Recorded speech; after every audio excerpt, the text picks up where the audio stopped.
Purity. God, we wanted to change the world. We really thought the waters of life could be a reality. And that's why this is a momentous occasion.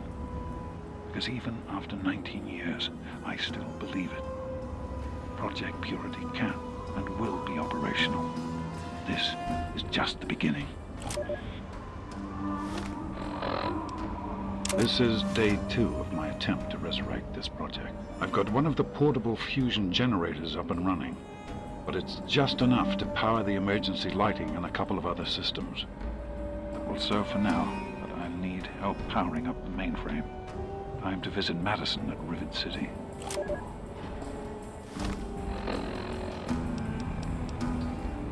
I spoke with Dr. Lee, Madison, at Rivet City. It went about as well as I expected. That is to say, she thinks I'm completely mad. How can I blame her? She's got her own life, her own team, and is making real, tangible scientific progress. Here I come again, the very paragon of failure and false promises. But the reality is, I need Madison and whatever scientific team she may have assembled. I can't do this myself. Project Purity is bigger than me. It always was. Without Catherine, God, I can't let this die. Not again. Not like this.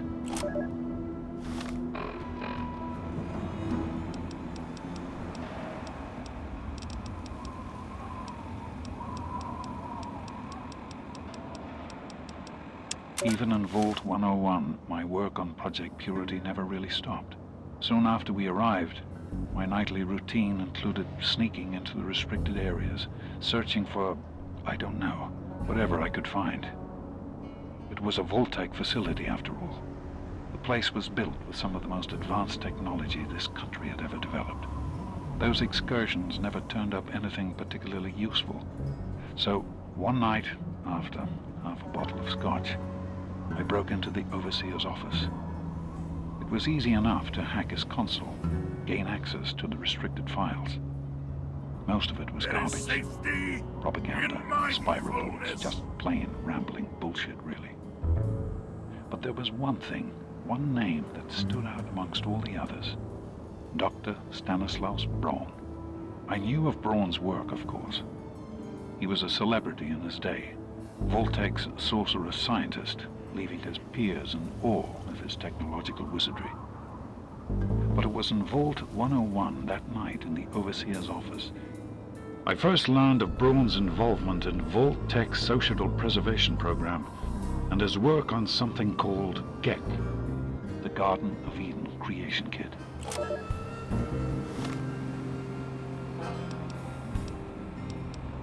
To be honest, the GEC sounded like pure fantasy, even for someone of Braun's capabilities.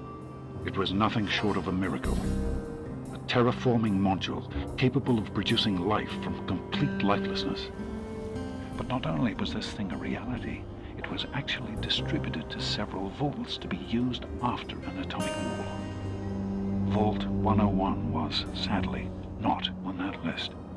I did some digging and discovered Braun's name on the reservation list for a Vault 112. I'm no slouch, but this man, he could have easily succeeded where I failed.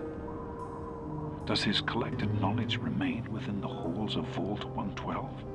Journals, holotapes, computer records, maybe even experiments. If I could gain access to just a fraction of Braun's genius, Project Purity would become a reality.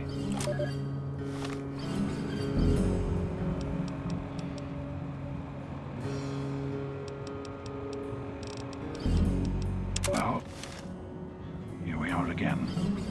Project Purity and me. It's been close to 20 years since my last entry, since I left all of this behind to make a life for my daughter. We've spent that time in Vault 101, tucked away from the rest of the world. It wasn't perfect, but it was safe, and that's all I could have hoped for. Now my daughter is a grown woman, beautiful, intelligent, confident, just like her mother. And as hard as it was to admit it, she doesn't need her daddy anymore.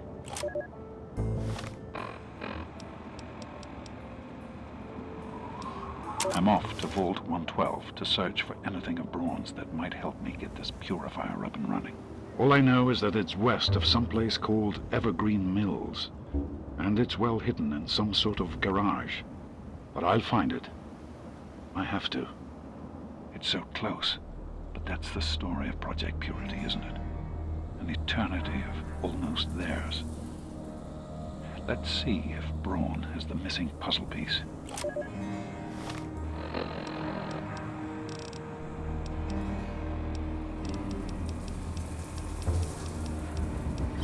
Well, here we are, nestled all safe and snug inside Vault 101. It's so cold down here.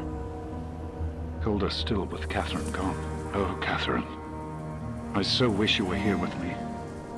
How the hell am I supposed to do this by myself? Live down in this hole. Take care of our child. But this is our life now. So I guess I'd better get used to it. The overseer who runs the place is an overbearing bully, but I've dealt with worse.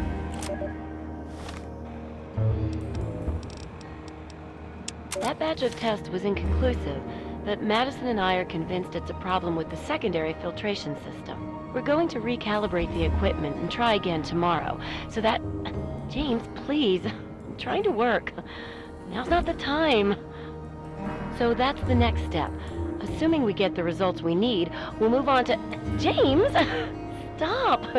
I need to finish these notes. We'll move on to diagnosing the issues with the radiation dampeners. That should... Ow! James!